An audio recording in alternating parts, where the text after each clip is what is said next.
Hi friends, welcome back to our channel. ఈ రోజుకి దేవి నవరాత్రులు మొదలయ్యవుతే 7 రోజులు అవుతుంది. ఈరోజు డే 7.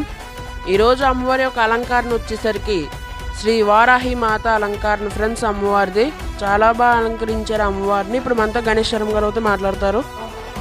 రామచంద్రపురం కొత్తూరు రోడ్డు జోడుతుమ్మల వద్ద ఏం చేస్తున్నటువంటి శ్రీ కనకదుర్గ అమ్మవారి దేవి శరణవరాత్రి మహోత్సవాల్లో 7వ రోజుగా అమ్మ వారాహిదేవిగా భక్తులను అనుగ్రహించింది.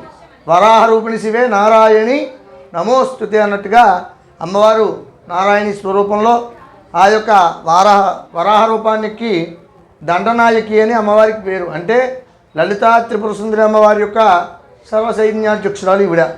అందుకని ఎవరైతే ఈ వారాహి అమ్మవారిని ప్రార్థిస్తారో, వారాహి అమ్మవారిని అర్చిస్తారో వాళ్ళందరికీ కూడా సమస్తమైనటువంటి ఈతి బాధలు, అలాగే శత్రునాశనం, అలాగే ఎటువంటి వివాహం కాని వారికి వివాహము, అలాగే కోర్టు సంబంధిత విషయాలు, భూ సంబంధిత విషయాలన్నీ కూడా ఈ యొక్క వారాహి అమ్మవారిని దర్శనం చేయడం వల్ల ఆ యొక్క ఇబ్బందులన్నీ తొలగి అమ్మవారి యొక్క ఆశీస్సులు అందరికీ కూడా కలుగుతాయి.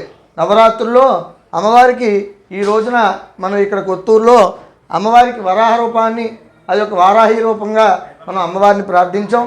కనుక భక్తులందరూ కూడా ఆయుక్షేమాలతో ఉండాలని, ఆయుర్భాగ్యాలతో వర్ధిల్లాలని, అమ్మవారి యొక్క ఆశీస్సులు అందరికీ ఉండాలని కోరుకుంటూ అందరికీ కూడా వేదాశీర్వాదాలు తెలియజేస్తాం. ఈ వీడియో మీకు నచ్చినట్లయితే లైక్ చేయండి, షేర్ చేయండి, సబ్స్క్రైబ్ చేయడం మాత్రం మర్చిపోకండి. Thank you for watching.